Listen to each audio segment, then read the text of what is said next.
अस्सलामुअलैकुम स्टूडेंट्स। इस लेक्चर में हम एक्सरसाइज है चैप्टर नंबर 3 की सेल की, उसको हम सॉल्व करेंगे। सबसे पहले एमसीक्यूज देखते हैं। The process of cellular respiration occurs in, यानी कि जो सेलुलर रेस्पिरेशन है उसका अमल कहाँ वकूअ पजीर होता है। तो हमने कहा कि माइटोकॉन्ड्रिया हैं, ये power house of the cell हैं। यहाँ पे सेलुलर रेस्पिरेशन के क्या होते हैं, जो है अमल वो वकूअ पजीर होता है। तो करेक्ट आंसर है माइटोकॉन्ड्रिया। एमसीक्यू है the smooth and endoplasmic reticulum, SCR जिसे हम बोलते हैं, is primarily involve in the synthesis of, यानी कि जो स्मूथ एंडोप्लाज्मिक रेटिकुलम है वो क्या सिंथेसाइज करता है, वो क्या बनाता है। तो स्मूथ एंडोप्लाज्मिक रेटिकुलम क्या बनाएगा, देखें बच्चे। रफ एंडोप्लाज्मिक रेटिकुलम की शक्ल रफ होती है क्योंकि उसके ऊपर राइबोसोम जुड़े होते हैं जो प्रोटीन बनाते हैं। लेकिन स्मूथ की शक्ल जो होती है, वो शेप जो होती है वो बिल्कुल स्मूथ होती है। तो उसके ऊपर कोई राइबोसोम नहीं जुड़े होते। तो हमने पढ़ा था कि ये लिपिड की सिंथेसिस करेगा। तो किसकी सिंथेसिस करेगा, लिपिड की सिंथेसिस करेगा। ये एक फैट ही है एक किस्म की। तो स्मूथ एंडोप्लाज्मिक रेटिकुलम लिपिड की सिंथेसिस करेगा। तीसरा, ribosomes are composed of, ribosome किस चीज के बने होते हैं। ठीक है, तो राइबोसोम के बारे में हमने पढ़ा था कि ये किस चीज के बने होते हैं। तो राइबोसोम है बच्चे, ये आरएनए और प्रोटीन के बने होते हैं। हमने पढ़ा था कि राइबोसोमल आरएनए होता है, और क्या होता है राइबोसोमल आरएनए के अलावा, प्रोटीन होती हैं। तो ये फर्स्ट वाला जो ऑप्शन है ये करेक्ट हो जाएगा। आगे बच्चे हैं, what is the primary function of ribosome. तो राइबोसोम का जो बुनियादी काम है, प्राइमरी फंक्शन है, वो क्या है। तो बच्चे तवानाई पैदा करना प्रोटीन की। तो राइबोसोम क्या करते हैं, प्रोटीन की तैयारी करते हैं। हमने कहा कि ये क्या है, प्रोटीन की फैक्ट्रियां हैं। तो प्रोटीन सिंथेसिस, सिंथेसिस का मतलब बनाना। ठीक है। पांचवा, which cell organelle is involve in packaging and modifying protein, यानी कि कौन सी ऑर्गेनेली पैकेजिंग का काम करती है। तो हमने कहा था कि ये रफ एंडोप्लाज्मिक रेटिकुलम सही सही है। उससे आने वाली जो हैं थैलियां, उनको थैलियों में बनाएगी जो, और उनको गाल्जी वेसिकल्स में कन्वर्ट कर देगी। तो ये काम गोल्जी अपरेटस का है। ठीक है। तो गोल्जी अपरेटस जो हैं वो पैकिंग का और तब्दीली का काम करते हैं। Golgi apparatus.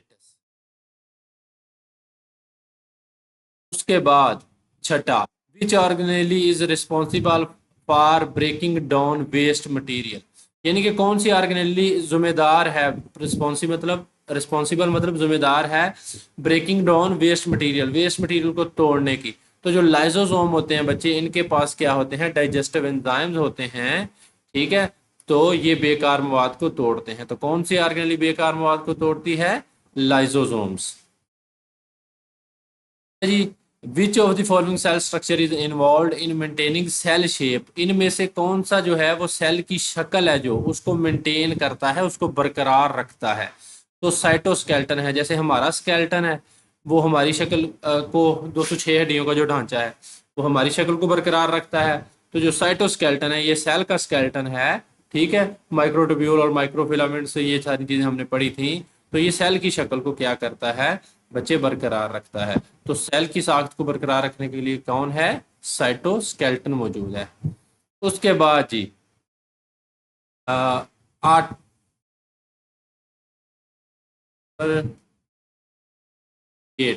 Which specialized region of nucleus is responsible for ribosome assembly, ribosome की असेंबली के लिए कौन सी रीजन मखसूस है, न्यूक्लियोलस है। ठीक है।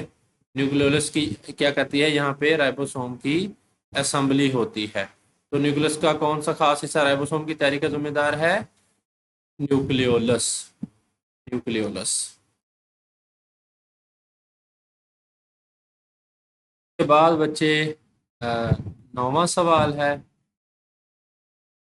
What is the main function of nuclear pores, nuclear pores का क्या फंक्शन है। तो ये जो न्यूक्लियस के अंदर जो छोटे छोटे सुराख होते हैं न्यूक्लियर इनवेल्प के अंदर, उसकी बात हो रही है। तो इसका क्या काम होता है, control of the transport of molecule, जो मालिक्यूल हैं उनकी ट्रांसपोर्ट को ये कंट्रोल करता है। ठीक है। तो ये है न्यूक्लियर पोर्स का काम, मालिक्यूल्स की नकलो हरकत को कंट्रोल करना। 10वां, which of the following cell structure is found in animal cell and help in cell division. तो इनमें से कौन सा है जो सिर्फ एनिमल सेल में मौजूद है, ठीक है ना, और सेल डिवीजन को कंट्रोल करता है। तो बच्चे सेंट्रियोल मौजूद है, ठीक है ना।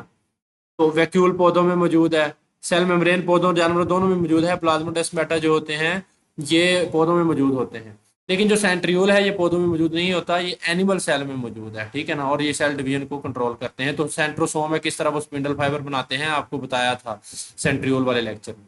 दरअसल में से कौन सी सेल जानवर के सेल में पाई जाती है और सेल डिवीजन करती है, तो centriole. Subcellular organelle play the crucial role in energy production within this cell. तो इनमें से कौन सी सब सेलुलर ऑर्गेनेली है जो कि क्रूशियल रोल यानी कि अहम रोल प्ले करती है, अदा करती है एनर्जी प्रोडक्शन का। तो सेल का जो एनर्जी प्रोडक्शन है, पावर हाउस है, वो आपको पता है कि माइटोकॉन्ड्रिया है, ठीक है। इसका क्या जवाब हो जाएगा, कौन सी ऑर्गेनेली तवानाई पैदा करती है, तो माइटोकॉन्ड्रिया। अच्छा, in a multicellular plant which cell type is responsible for production of glucose. Multicellular plant में जो है वो कौन सी चीज है वो जो ग्लूकोज पैदा करेगी, ठीक है।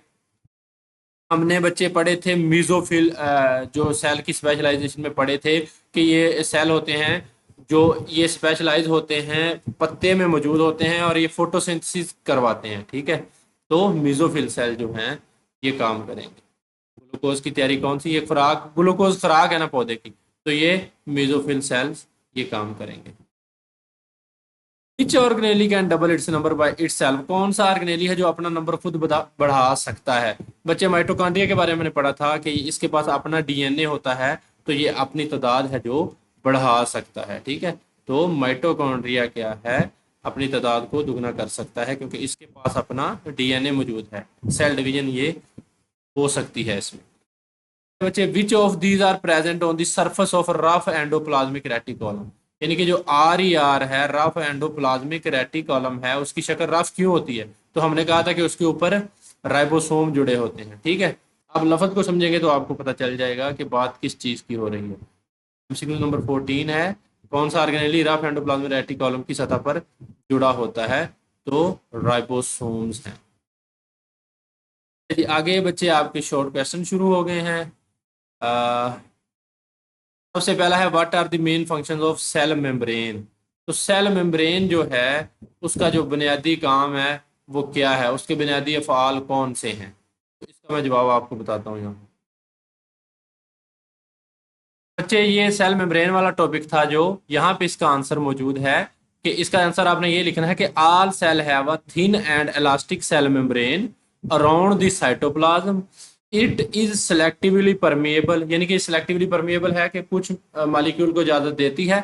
It allows very few molecules to pass through it while blocks many other molecules, so it control the transport of molecule across the cell, ठीक है। तो ये सेल की जो है वो सेल के अंदर और बाहर जो है वो मादों की ट्रांसपोर्ट को कंट्रोल करती है। यानी कि तमाम सेल्स में साइटोप्लाज्म के गिर्द एक बारीक लचकदार मेम्ब्रेन मौजूद होती है। ये सिलेक्टिवली परमिएबल है, ठीक है, यानी कि सिर्फ चंद मालिक्यूल को गुजरने की इजाजत देती है जबकि बहुत से मालिक्यूल को रोक लेती है। लिहाजा ये सेल के अंदर और बाहर मुख्तलिफ मालिक्यूल्स हैं जो उनको उनकी जो ट्रांसपोर्ट है उसको कंट्रोल करती है। तो ये जवाब आपने लिखना है। ये पेज नंबर भी यहाँ पे दिया गया है, सेल मेम्ब्रेन का टॉपिक है, वो आप खोल लीजिएगा तो वहां पे इसका जवाब आपको मिल जाएगा बच्चे। तो ये जवाब है।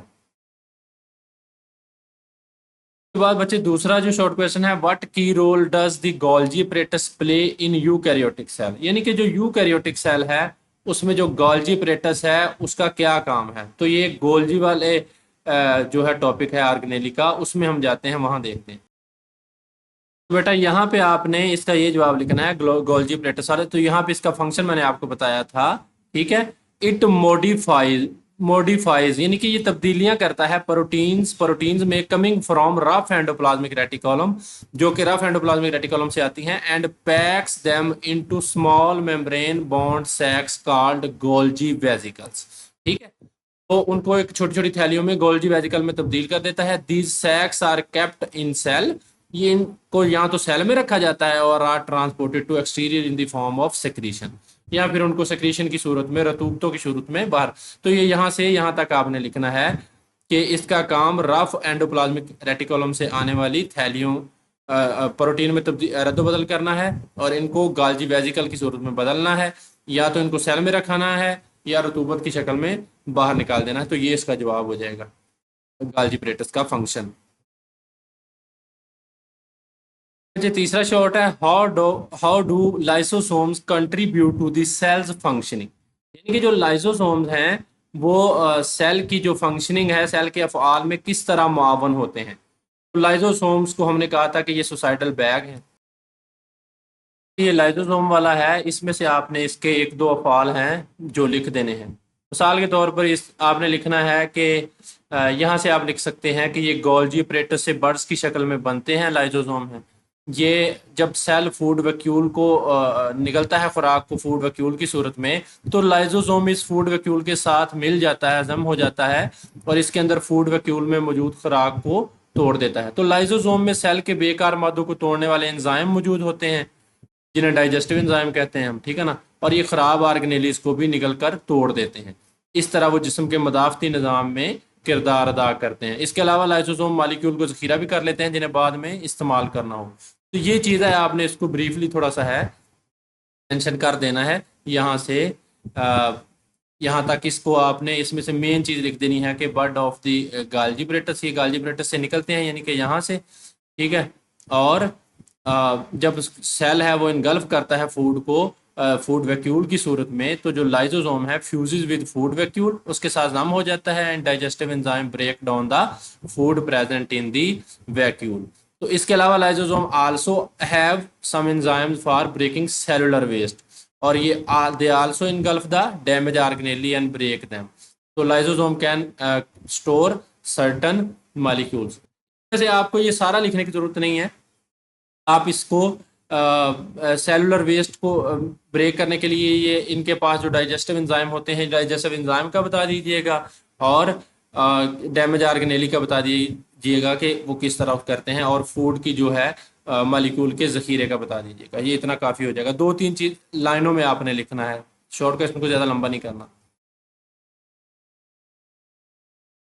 चौथा short question, which organelle detoxifies harmful substances and break down lipids. ठीक है ना, आपके जहन में आ गई होगी कि कौन सा ऑर्गेनेली है जो वो नुकसानदा मादों को बेजरर बनाता है और लिपिड को तोड़ता है। ठीक है, इसके लिए हम जाएंगे स्मूथ रफ जो स्मूथ एंडोप्लाज्मिक रेटिकुलम है उस वाले टॉपिक में।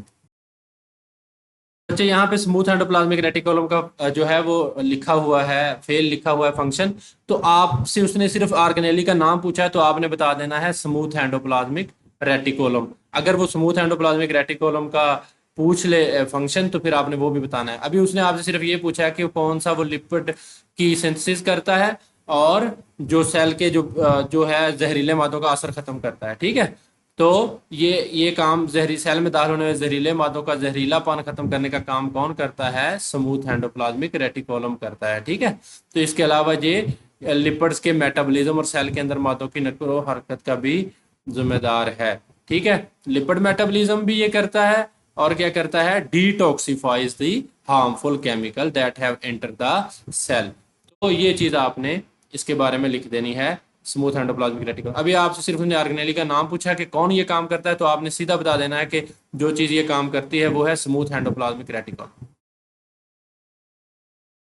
आगे सवाल नंबर 5 है, what is the smooth endoplasmic reticulum responsible for. वही चीज उसने यहाँ पे आपसे पूछ ली है कि स्मूथ एंडोप्लाज्मिक रेटिकुलम किस काम के लिए जिम्मेदार है, तो वो मैं आपको फंक्शन बताया हूँ वहाँ पे।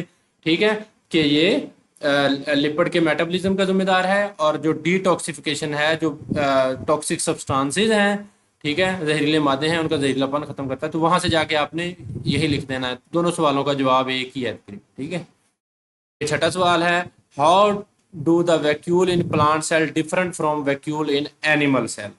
तो जो पौधे के सेल में वैक्यूल है वो जानवर के सेल में वैक्यूल से कैसे मुख्तलिफ है? देखिए बच्चे, पौधे के सेल में जो हैं वो बहुत सारे, प्लांट सेल है मैन ओनली वन वैक्यूल। ठीक है, तो पौधे के सेल में सिर्फ एक वैक्यूल होता है, इसका पहला आपने ये लिख देना है।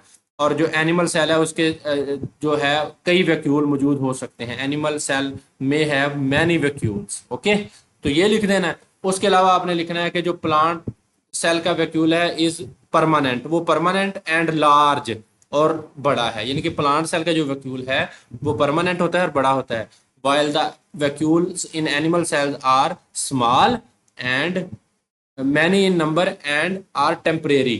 तो जो एनिमल सेल का जो वैक्यूल है वो छोटे होते हैं और क्या होते हैं, आरजी होते हैं, थोड़ी देर के लिए बनते हैं, फिर अपना काम खत्म करने के बाद उनका भी काम खत्म।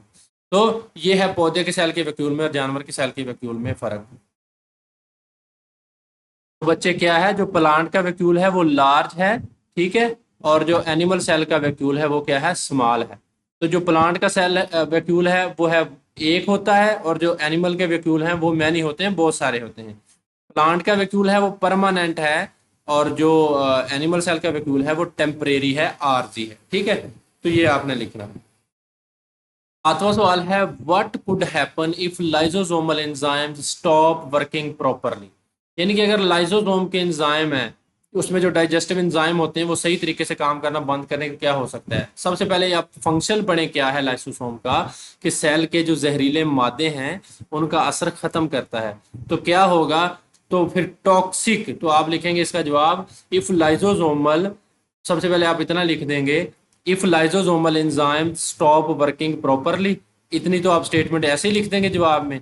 देन आप लिखेंगे, then the toxic substances can harm the cell. तो जो टॉक्सिक सब्सटेंसेस हैं, जहरीले मादे हैं, वो सेल को क्या कर सकते हैं, नुकसान पहुंचा सकते हैं। तो ये आपने लाइसोसोम के बारे में लिखना है कि अगर वो सही तरीके से काम बंद कर दें तो क्या हो सकता है कि जो जहरीले मादे हैं वो सेल को नुकसान पहुंचा सकते हैं, क्योंकि ये जहरीले मादों का असर खत्म करता है, ठीक है ना।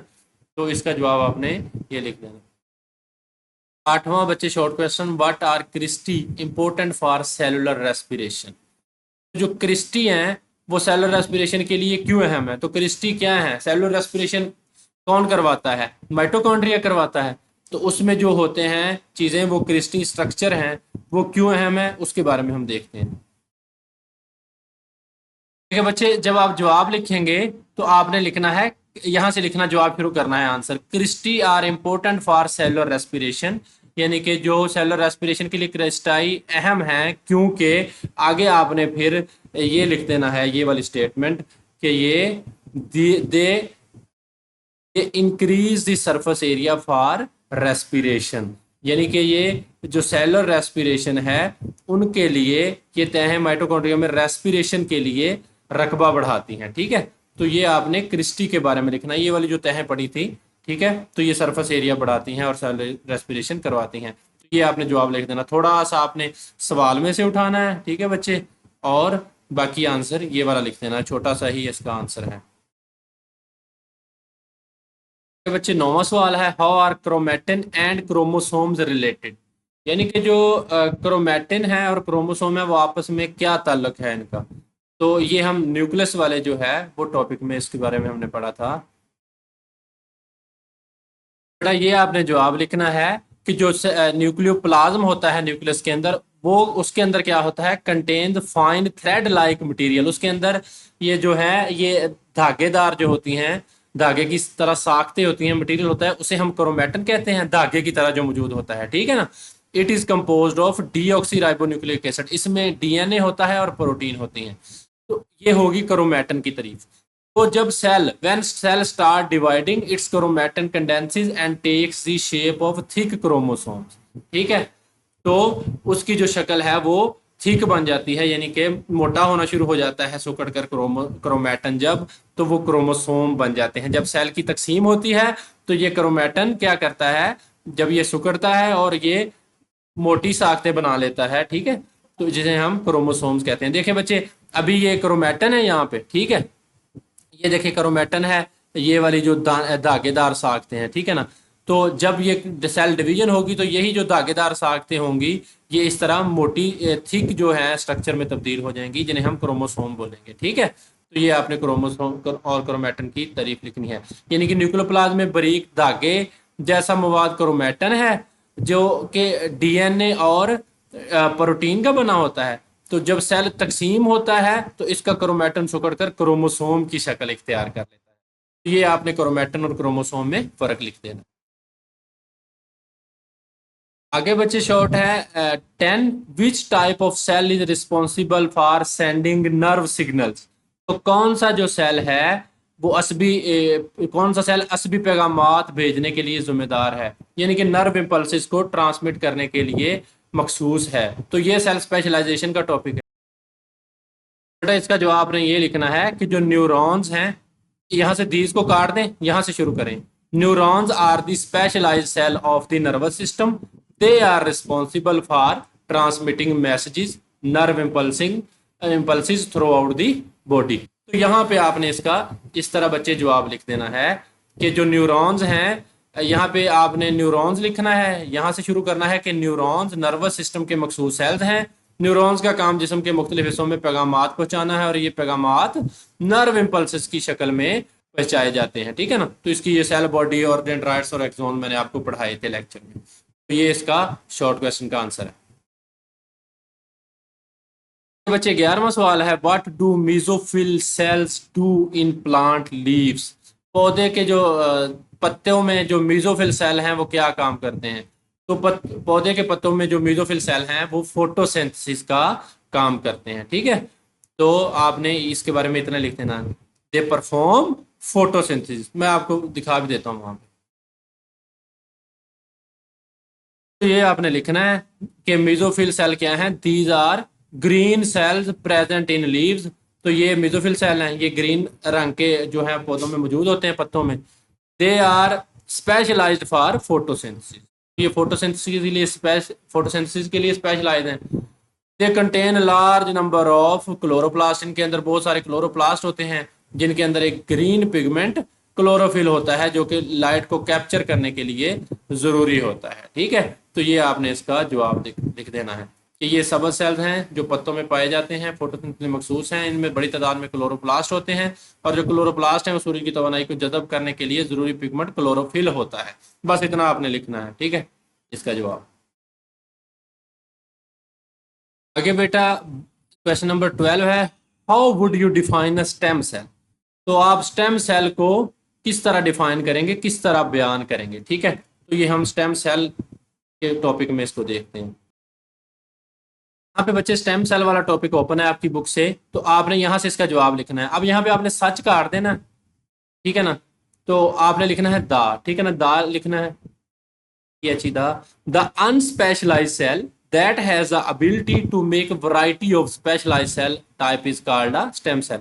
यानी कि ऐसा अनस्पेशलाइज्ड गैर मखसूस सेल जो कि बहुत सारे मखसूस सेल बनाने की, यानी कि ऐसा गैर मखसूस सेल जो मखसूस सेल बहुत सारे मखसूस सेल बनाने की सलाहियत रखता है, वो स्टेम सेल कहलाता है। ठीक है ना। तो इसकी तारीफ ये लिखनी है, ऐसा गैर मखसूस सेल जो मुख्तलिफ इकसाम के मखसूस सेल बनाने की सलाहियत रखता हो स्टेम सेल कहलाता है। और आगे बच्चे आपने मिसाल देनी है। मिसाल आपने किसकी देनी है, यहाँ पे सिर्फ आपने मिसाल लिख देनी है जाइगोट। ठीक है ना, इस तरह लिख देना, सिर्फ जाइगोट आके लिख देना है, जाइगोट। ठीक है। तो आपने मिसाल क्या लिख देनी है, एग्जाम्पल लिखनी है आपने, फिर आपको पूरे 2 नंबर मिलेंगे। ठीक है। Zygote is a stem cell. ठीक है, जाइगोट। और भी बड़ी मिसालें हैं, बस आपने इतनी लिख देनी। ये वाला जाइगोट ये आपने इधर लिख देना। आगे बच्चे एक और सवाल, सवाल नंबर 13 जो मैंने बार बार आपको रिपीट भी करवाया है एमसीक्यूज के तौर पर। Name the chemical compound that make up of. यानी कि आपने ऐसे केमिकल कंपाउंड का नाम बताना है जो कि जिससे ये साख्तें बनती हैं। तो सबसे पहले है सेल मेम्ब्रेन। तो सेल मेम्ब्रेन किस चीज़ से बनती है बच्चे, हमने सेल मेम्ब्रेन वाले टॉपिक में पढ़ा कि जो सेल मेम्ब्रेन है ये लिपिड बाइलेयर है। तो किसकी बनती है, लिपिड्स। ठीक है ना। और इसमें प्रोटीन क्या होती है, एम्बेडेड होती हैं। लिपिड, प्रोटीन और कोलेस्ट्रॉल मौजूद होता है। तो आपने ये 3 चीजें लिखनी है। सेल मेम्ब्रेन में क्या होता है, लिपिड, प्रोटीन और कोलेस्ट्रॉल। सेल मेम्ब्रेन किस चीज की बनी होती है, इसमें बच्चे प्रोटीन होती हैं और लिपिड होते हैं, स्मॉल मकदार छोटी सी मकदार में कार्बोहाइड्रेट्स भी होते हैं। सिर्फ आपने इन चीज़ों के नाम ही बताने हैं। ये एमसीक्यूज के तौर पर ही आ सकता है, अगर शॉर्ट भी आ जाए तो आपने सिर्फ नाम लिख देंगे, आपको नंबर मिल जाएंगे। कार्बोहाइड्रेट्स होते हैं और इसमें क्या होता है, कोलेस्ट्रॉल भी होता है। ठीक है ना, कोलेस्ट्रॉल भी इसमें मौजूद होता है, ये कोलेस्ट्रॉल है। ठीक है ना। तो ये चीज़ें आपने 3-4 लिखनी है। तो ये सेल मेम्ब्रेन की कंपोजिशन है। सेल मेम्ब्रेन में क्या होता है बच्चे, ठीक है, प्रोटीन होती हैं, लिपिड्स होते हैं, और स्मॉल क्वांटिटी में कार्बोहाइड्रेट्स होते हैं, और क्या होता है, कुछ कोलेस्ट्रॉल भी होता है।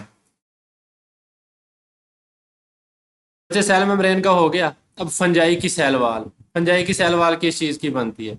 तो बच्चे मैंने आपको इस चीज़ का बार बार बताया है कि काइटन की बनती है। आपने सिर्फ केमिकल का नाम लिखना है, CHITIN,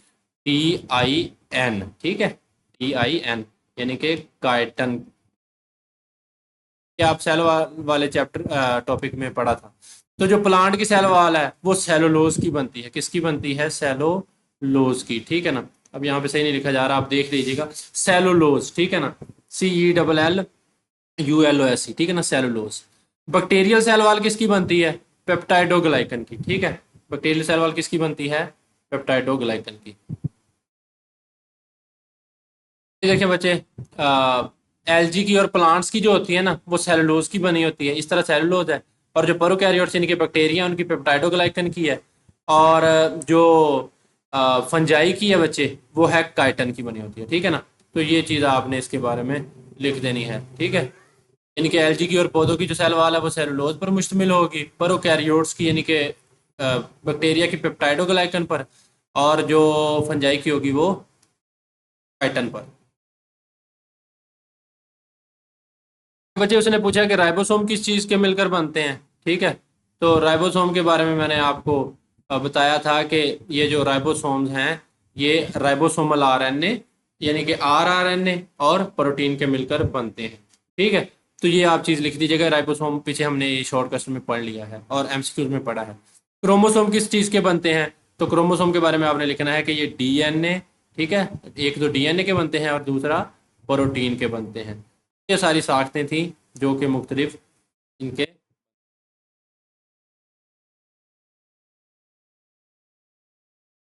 ये आपकी क्लियर होगी, क्रोमोसोम किस चीज़ के बनते हैं? डीएनए और प्रोटीन, ठीक है, प्रोटीन।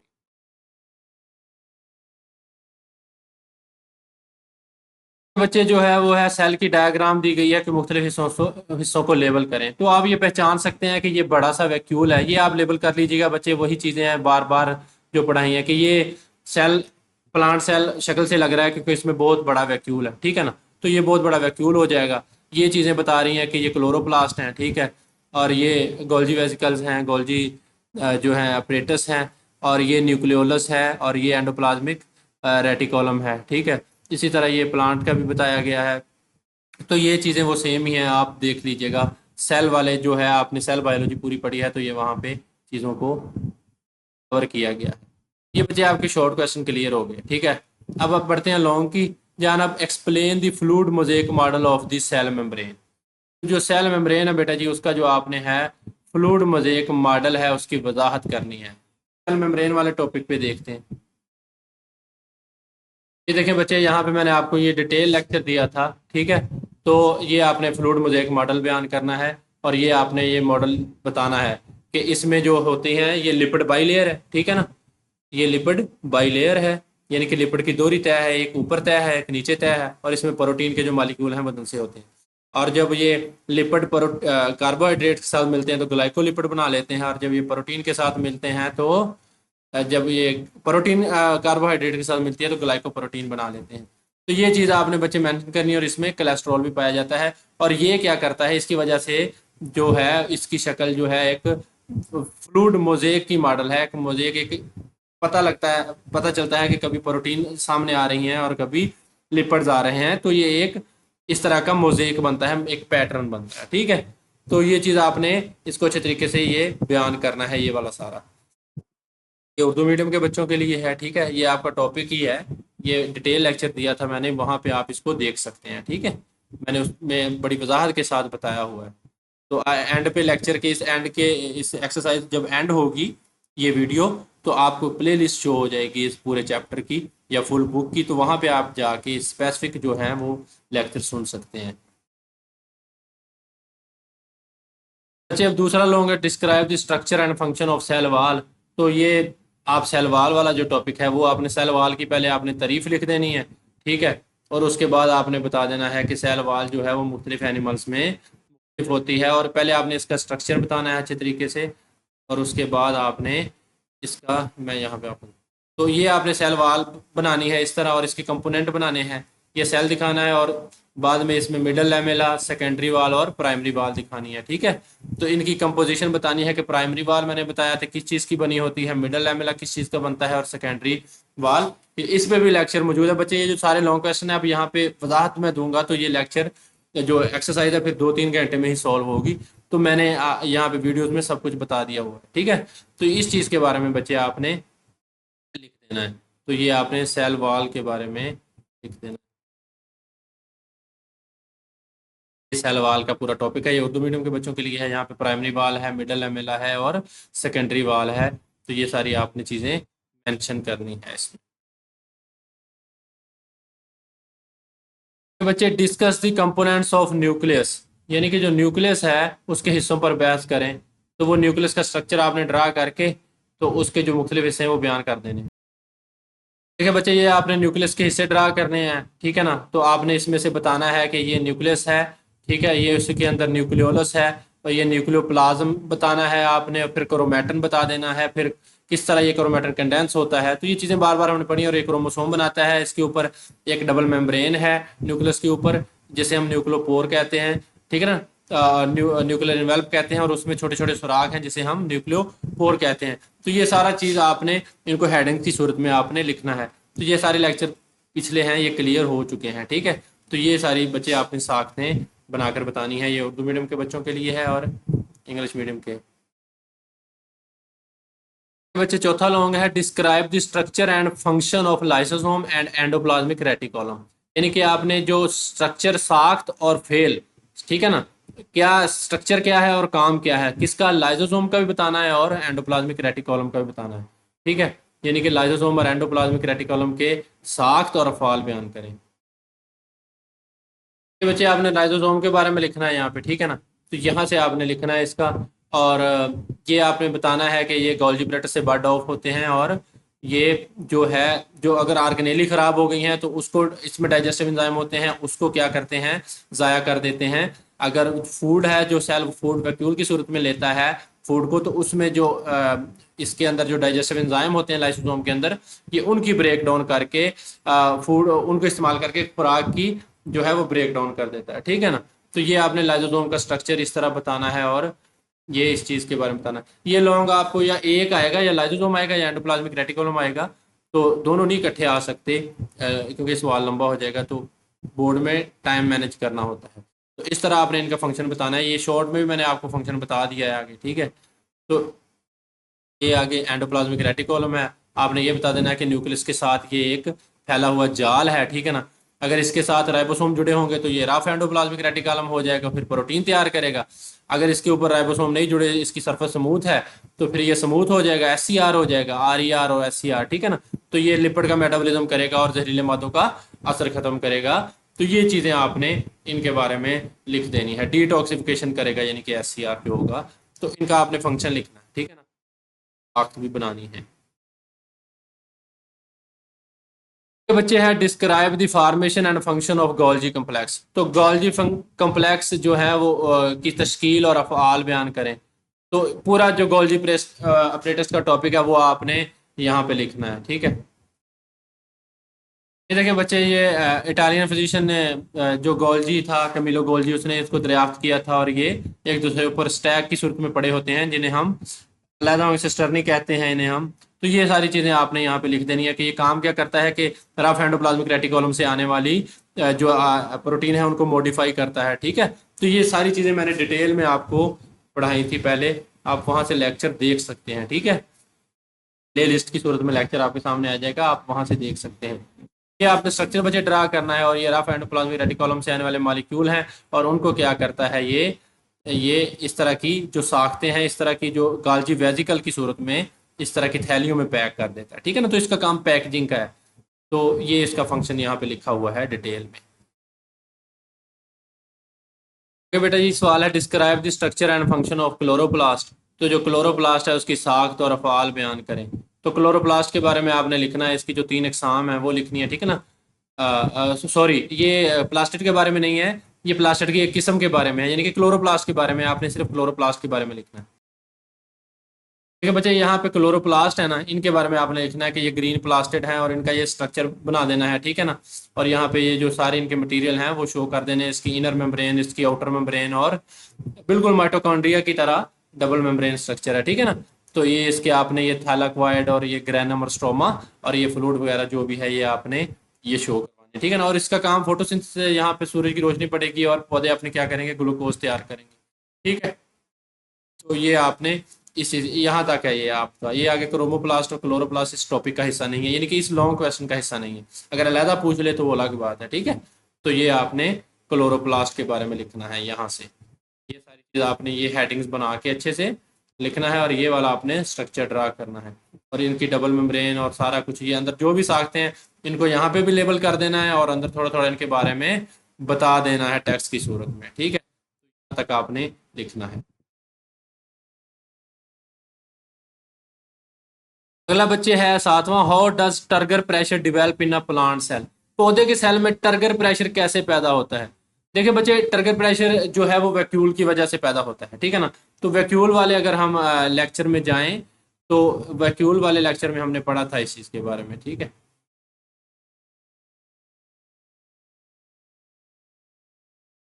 ये देखें वैक्यूल, ठीक है। तो किस तरह होता है टर्गर प्रेशर। तो ये जो अंदरूनी तौर पे ये वैक्यूल है जो, ठीक है, ये लगाता है प्रेशर बाहर की तरफ, तो जो टर्गर प्रेशर है वो प्रोड्यूस होता है, ठीक है। तो the outward pressure of the vacuole, इस वैक्यूल का outward pressure on the cytoplasm and cell wall makes the plant cell turgid, यानी कि ये पौधे के सेल को क्या बना देता है, टर्जिड बना देता है। इसे हम टर्गर प्रेशर कहते हैं। ये काम क्या कहलाता है, टर्गर कहलाता है।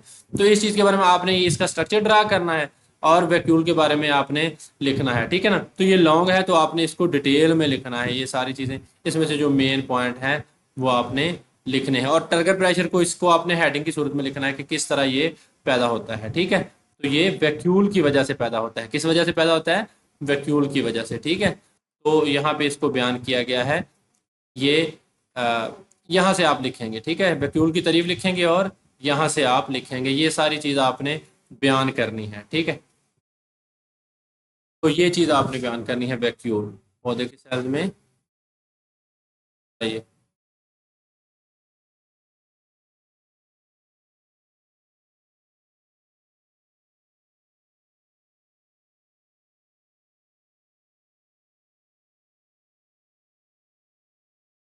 देखिए बच्चे, मोस्ट मेच्योर प्लांट्स, तो यहाँ से आपने इसके बारे में लिखना शुरू करना है और ये टर्गर प्रेशर को बयान करना है और ये स्ट्रक्चर बना देना है। आगे बच्चे सवाल है, write any four differences between plant cell and animal cell, यानी कि पौधे और जानवर के सेल में कोई से चार फर्क लिखे। तो आपने बार बार पढ़ा है चीज़ों को, तो आपको फर्क तो पता चल ही गए होंगे कि जो पौधे का सेल है वो बड़ा होता है और जो एनिमल सेल है वो स्मॉल होता है। पौधे का जो सेल है वो रेक्टेंगुलर होता है, मुस्ततील नुमा होता है, और जो पौधे का जानवर का सेल है वो क्या है, वो गोल होता है। पौधे के सेल में बच्चे जो है वो वैक्यूल, बड़ा वैक्यूल होता है, और जो एनिमल सेल है उसमें छोटा वैक्यूल होता है, और बहुत सारे हो सकते हैं, और पौधे के सेल में सिर्फ एक वैक्यूल होता है। तो इसके अलावा पौधे के सेल में क्लोरोप्लास्ट होते हैं जो फोटोसिंथेसिस करते हैं, एनिमल सेल में इस तरह की कोई चीज़ नहीं होती, ठीक है। तो ये मेन फर्क है, तीन चार आपने बस इसको लिख देना है। मैं आपको यहाँ पे दिखा भी देता हूँ कि ये स्पेसिफिक टॉपिक इस लिहाज से तो नहीं है, लेकिन आप यहाँ पे इसका जवाब दे सकते हैं जो सवाल पूछा गया है। अब यहाँ पे जो प्लांट सेल ओनली वाला है ना, ये जो पौधे और जानवर के सेल में मुआवजना हम पढ़ रहे थे, जहाँ प्लांट सेल ओनली वाला पढ़ा था, तो यहाँ पे जो चीज़ें लिखी हुई है ना, ये आप इसको उस लॉन्ग का जवाब दे सकते हैं कि plant cell have cell wall, ठीक है ना, पौधे के सेल में सेल वाल होती है, while the animal cell have lack cell wall, ठीक है ना, लैग सेल वाल। उसके बाद plant cell have large vacuole, ठीक है, और यहाँ पे क्या होता है, बड़ा वैक्यूल होता है प्लांट सेल का। तो जो एनिमल सेल है उसमें वैक्यूल नहीं होता। तो plant chloroplast are present in plant cell, chloroplast are absent in animal cell. तो क्लोरोप्लास्ट मौजूद हैं, ठीक है ना, ये उर्दू मीडियम इंग्लिश मीडियम दोनों बच्चों के लिए मैं यहाँ पे बता रहा हूँ। तो इसके अलावा आप लिख देंगे कि उसमें जो मैंने आपको बताया कि उसका जो साइज का बता देंगे कि साइज एक अपनी तरफ से ऐड कर दीजिएगा, ठीक है ना, साइज, ठीक है। तो शायद ये चौथे आप जब ऐड करेंगे तो ये आपके चार फर्क हैं वो क्लियर हो जाएंगे। तो जो प्लांट सेल है बच्चे वो क्या होता है, साइज में बड़ा होता है, और जो एनिमल सेल है वो साइज में छोटा होता है। तो ये चीज है, आप इतना इसको लिख दीजिएगा। आगे बच्चे काम की तकसीम के तस्वर की वजाहत करें और बयान करें कि मल्टी सेल जानदारों में कैसे लागू होता है, कम से कम 3 मिसालें दें। तो बच्चे ये डिवीजन ऑफ लेबर का है, सिंपल इसका आंसर है describe the concept of division of labour and how it applies in multi cell organism, give at least 3 example. तो डिवीजन ऑफ लेबर में बेटा जी हमने क्या पढ़ा था कि जो है वो सेल का यानी कि किसी सिस्टम के हिस्सों का मखसूस हो जाना, तो जो कि सेल की मौसर तरीके से सर अंजाम दिया जा सके सेल की एक्टिविटीज को, तो उसको हमने क्या बोला था कि वो उसे हम क्या बोलते हैं, डिवीजन ऑफ लेबर बोलते हैं। तो ये इतनी आपने इसकी डेफिनेशन लिख देनी है, इसमें डिटेल लेक्चर मौजूद है इसी प्ले लिस्ट में। तो विद इन दी सेल आपने लिख देनी है कि जो बहुत सारे हैं वो अगर आप इसकी देखें तो यहाँ पे अगर मल्टी सेलुलर ऑर्गेनिज्म की उसने आपसे पूछी है तो आप देख सकते हैं कि बहुत सारे सेल्स हैं वो मुख्तलिफ काम सर अंजाम देते हैं। ठीक है, तो 3 मिसालें आपने कौन सी देनी है, यहाँ से मिसालें देनी शुरू करनी है।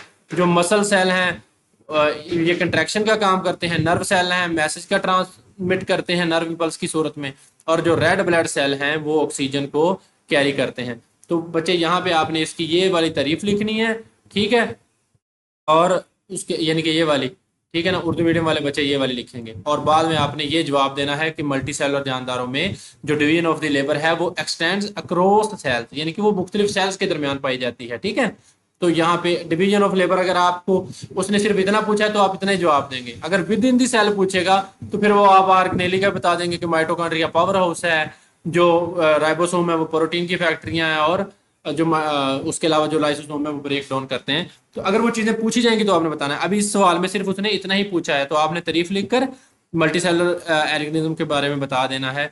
और ये जो 3 मिसालें मैंने आपको दी हैं बच्चे, ये वाली आपने ये लिख देनी है कि इनकी काम की तकसीम पाई जाती है।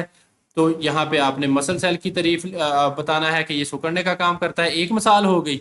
नर्व सेल क्या करता है, पैगाम पहुंचाने के लिए, 2 मिसालें होगी। और रेड ब्लड सेल क्या करता है, ऑक्सीजन ले जाने के लिए, तो ये 3 मिसालें होगी। तो इस चीज को आपने ब्रीफली इस तरह बयान कर देना है, तो ये आपका हो जाएगा। अगला बच्चे सवाल है आखिरी, write a note on cell specialisation, यानी कि सेल के स्पेशल होने से क्या मुराद है। ठीक है, तो सेल की स्पेशलाइजेशन मखसूस होना, उस पर नोट लिखें। तो बच्चे ये सेल स्पेशलाइजेशन का टॉपिक है, ये अभी गुजर कर गया है, सेल स्पेशलाइजेशन। ठीक है, अब बच्चे ये बहुत बड़ा लॉन्ग क्वेश्चन है और इसने सब के बारे में ही पूछ लिया है, सेल स्पेशलाइजेशन। तो सबसे पहले आप स्पेशलाइजेशन की तारीफ लिखेंगे, ठीक है ना। तो यानी कि जिसमें सेल का स्ट्रक्चर जो है उसको बदला जाता है, मेटाबॉलिक फीचर बदले जाते हैं और उसका साइज बदला जाता है। तो यहाँ पे इस चीज़ को आप बयान करेंगे और के बाद आप ये आपने स्पेशलाइजेशन के बारे में लिखना है। ठीक है, और उसके बाद अगर ये आपको किसी चीज के बारे में नहीं पूछा, मिसाल के तौर पर पौधों में स्पेशलाइजेशन है, तो आपने अब ना सिर्फ छोटी छोटी मिसालों की सूरत में इसको लॉन्ग को बयान करना है। अब आपने कहना है कि मीजोफिल सेल है ये फोटोसिंथेसिस के लिए स्पेशलाइज है, बस। उसके बाद बच्चे यानी कि ये मीजोफिल सेल, ठीक है ना, ये फोटोसिंथेसिस के लिए स्पेशलाइज है। उसके बाद आपने बताना है एपिडर्मल सेल हैं, ये एपिडर्मिस के ऊपर मौजूद होते हैं और पत्तों में ये स्टोमेटा के खुलने और बंद होने को कंट्रोल करते हैं गार्ड सेल के तौर पर, और रूट में ये सरफेस एरिया बढ़ाते हैं। बस इतना लिखना है। और अगर आप ये यानी कि ये आप उर्दू मीडियम के बच्चे इस तरह लिख देंगे, और इंग्लिश का मैंने आपको बता दिया। अगर जानवरों में पूछेगा तो मसल सेल आपने बता देने हैं कि ये हरकत के लिए मखसूस हैं। ठीक है, क्योंकि अब छोटा छोटा लिखना है आपने, ये लॉन्ग क्वेश्चन तो बहुत बड़ा बन जाता है, पौधों और एनिमल दोनों के सेल हैं वो इसमें आ जाते हैं। उसके बाद आपने यानी कि मसल सेल के बारे में बता देना है कि ये सुकड़ने के लिए मखसूस हैं, सुकड़ने की सलाहियत रखते हैं। इसमें 3 अगर मिसालें बता देंगे आप, स्केलेटल मसल हैं, कार्डिक मसल हैं और स्मूथ मसल हैं, तो वो भी ठीक हो जाए। ठीक है, उसके बाद आपने न्यूरॉन बताना है कि ये पैगामात को अरसाल करते हैं, ये शॉर्ट शॉर्ट आपने बताना है। यानी कि आपने ये जो 4-5 इकसाम है ना, 2 पौधों की हैं, एक मीजोफिल सेल है और एक एपिडर्मल सेल है, और यहाँ पे कुछ जो हैं ये मसल सेल हैं और ये न्यूरॉन सेल हैं। ये क्या किसकी मिसालें हैं, ये जानवरों के सेल की मिसालें हैं स्पेशलाइजेशन की। रेड ब्लड सेल का बताना है कि ये ऑक्सीजन लेकर जाता है। ठीक है, तो रेड ब्लड सेल ऑक्सीजन के लिए मखसूस हैं। सिर्फ इतना इतना आपने लिखना है। अगर ये लॉन्ग सब के बारे में आ जाए, अगर किसी स्पेसिफिक के बारे में पूछे, मिसाल के तौर पर अकेला रेड ब्लड सेल के बारे में पूछेगा, तो फिर आपने ये सारा लिखना है, ठीक है ना। अभी इसने सबके बारे में पूछा है, तो जो लिवर के सेल हैं, ठीक है ना, ये इसको हेपेटोसाइट कहते हैं, ये किसके लिए मखसूस हैं, ये आपने बताना है। ग्लाइकोजन है, आयरन की स्टोरेज है, विटामिन है, ठीक है ना, उनकी स्टोरेज है, और डिटॉक्सिफिकेशन है टॉक्सिक सब्सटेंसेस की, उसके लिए मखसूस हैं। तो उनके बारे में आपने ये लिखना है। तो ये आपने बिल्कुल शॉर्ट चंद लाइनों पर हेडिंग बनाकर तमाम सेल्स की जो मखसूस हमने पढ़े हैं, एक लेक्चर इस पे स्पेशलाइजेशन के मैंने 3 लेक्चर में कवर किया है, इसको आप देख सकते हैं वो। तो उसको आपने बिल्कुल शॉर्ट अंदाज में, जैसे मैंने आपको बताया है, तो आपने इस तरह मार्कर से हेडिंग बनानी है, और आगे नीचे थोड़ा थोड़ा एक एक दो दो लाइनों में सिर्फ लिखना है। अगर आपको सब के बारे में पूछ ले, अगर आपको सिर्फ जिगर के बारे में पूछेगा, तो फिर आपने ये बच्चे डिटेल में लिखना है, ठीक है। तो ये स्पेशलाइजेशन के बारे में। आगे बच्चे इंक्विजिटिव क्वेश्चन है, ठीक है ना, तहकीकी सवालात हैं। What impact might mitochondrial dysfunction और absence have on other organelles ability to operate in a cell. यानी कि माइटोकॉन्ड्रियल डिसफंक्शन, अगर माइटोकॉन्ड्रियल के फंक्शन में कोई खराबी पैदा हो जाए, या फिर माइटोकॉन्ड्रिया एब्सेंट हो जाए, माइटोकॉन्ड्रिया को निकाल दिया जाए, तो क्या हो सकता है, ठीक है ना। सेल के काम करने की दिगर ऑर्गेनेली की सलाहियत पर माइटोकॉन्ड्रियल डिसफंक्शन या गैर मौजूदगी। डिसफंक्शन का मतलब है कि अगर फंक्शन इसका खराब हो जाए, इसमें कोई खराबी आ जाए माइटोकॉन्ड्रिया में, तो सेल की जो दूसरी ऑर्गेनेली है उन पर क्या असर हो सकता है। देखिए बच्चे, ये तहकीकी सवालात हैं, तो जरूरी नहीं है कि इसका आप बहुत बड़ा जवाब दें। तो मेन चीज ये है कि माइटोकॉन्ड्रिया का फंक्शन आपको मालूम है कि mitochondria is power house of the cell. Mitochondria power house of the cell है। तो अगर ये इसका यानी कि ये सेल की एटीपी बनाती है, एनर्जी बनाती है, और दूसरी जितनी भी ऑर्गेनेली हैं उनको जो एनर्जी की जरूरत होती है, एटीपी, वो यहां से ही आती है। गोल्जी प्रेटस ने क्या करना है, पैकेजिंग का काम करना है, तो एनर्जी चाहिए, वो यहाँ से आएगी। राइबोसोम ने प्रोटीन बनानी है, एनर्जी चाहिए, वो माइटोकॉन्ड्रिया देगा। तो सेल की तकसीम होनी है, डिवीजन होनी है, एनर्जी चाहिए, माइटोकॉन्ड्रिया ने देनी है। तो जितने भी काम हैं वो माइटोकॉन्ड्रिया करता है। तो समझ लें कि ओवरऑल सेल का क्या है, सत्यानाश हो जाएगा, कोई काम भी नहीं होगा एनर्जी के बगैर। इसका ऐसे ही बिल्कुल समझ लें कि अगर आप कोई रोटी ना दे, कोई पानी ना दे, कोई खुराक ना दे, तो आपका क्या होगा, तो बिल्कुल वही हाल क्या होगा, दूसरी ऑर्गेनेली का होगा, ठीक है। तो दूसरा क्वेश्चन है, what may happen if the coordination between the ribosomes and the nucleus were to fail and why it's so important. अब अगर राइबोसोम और न्यूक्लियस के दरमियान हम आंगी नाकाम हो जाती है, तो क्या हो सकता है, ये इतना अहम क्यों है। यानी कि जो राइबोसोम और न्यूक्लियस के दरमियान जो कोऑर्डिनेशन है वो क्यों अहम है। अगर वो नाकाम हो जाए, कोऑर्डिनेशन ना हो, तो क्या होगा। देखिए बच्चे, इनका हम फंक्शन पढ़ेंगे तो हमें पता चल जाएगा। देखिए, न्यूक्लियस का जो फंक्शन है, हमने कहा ये कंट्रोल सेंटर है, यानी कि ये सेल की तमाम एक्टिविटीज को कंट्रोल करता है। प्रोटीन, यानी कि ये प्रोटीन की सूरत में, ठीक है ना, ये हिदायत देता है, ठीक है, और ये हिदायत देता है। अब ये जो है ना, ये राइबोसोम को प्रोटीन बनाने के लिए हिदायत देता है, ठीक है। न्यूक्लियस क्या करता है, राइबोसोम को प्रोटीन बनाने के लिए हिदायत देता है। अब न्यूक्लियस क्या करता है, मैसेंजर आरएनए बनाता है, ठीक है ना। तो जो राइबोसोम है उस मैसेंजर आरएनए के ऊपर लिखा हुआ पैगाम पढ़ता है, और और राइबोसोमल आरएनए जो होता है, उस मैसेंजर आरएनए के ऊपर लिखा हुआ पैगाम पढ़कर उस लिहाज से जो अमीनो एसिड है वो जोड़ लेता है, ठीक है ना। तो अगर इनके दरमियान हम आगे जो है वो कोऑर्डिनेशन है वो खत्म हो जाए, तो समझे कि काम खत्म है। सेल की जो प्रोटीन है वो नहीं बन सकती। जब सेल की प्रोटीन नहीं बन सकती, तो फिर कोई काम भी नहीं हो सकता, क्योंकि सारी जो सिस्टम है वो प्रोटीन के थ्रू ही चलना है। तो राइबोसोम और न्यूक्लियस के दरमियान हम आएंगी बहुत जरूरी है, क्योंकि ये एक दूसरे के ऊपर डिपेंड करते हैं, ठीक है ना। न्यूक्लियस ने हिदायत देनी है, राइबोसोम ने हिदायत लेनी है, और क्या है, प्रोटीन की तैयारी करनी है। तो फिर प्रोटीन की तैयारी है वो स्टॉप हो जाएगी अगर इनके दरमियान जो है कोऑर्डिनेशन है वो फेल हो जाए। चलें बच्चे, बहुत शुक्रिया। लेक्चर लंबा हो गया है, तकरीबन 50 मिनट तक चला गया है, लेकिन मैंने कोशिश की है कि उर्दू और इंग्लिश मीडियम दोनों स्टूडेंट्स के लिए अच्छे तरीके से कंसेप्ट भी क्लियर करूं, एमसीक्यूज शॉर्ट और लॉन्ग। अगर वीडियो पसंद आए तो बच्चे इसको लाइक करें, और चैनल को सब्सक्राइब करें, और दोस्तों के साथ भी शेयर करें। आपका बहुत शुक्रिया। उम्मीद करता हूँ कि इंशाल्लाह यहाँ पे आपको कोई अबहम नहीं रह गया होगा, कोई कन्फ्यूजन होगी तो आप कमेंट सेक्शन में बताएं, इंशाल्लाह मैं लाजमी उसको दूर करने की कोशिश करूँगा। हाफिज़। हम चैप्टर नंबर बच्चे जो है 4 है, वो आगे हम सेल डिवीजन का वो शुरू करने जा रहे हैं इंशाल्लाह। अगले लेक्चर उसके बारे में आएंगे। Thank you.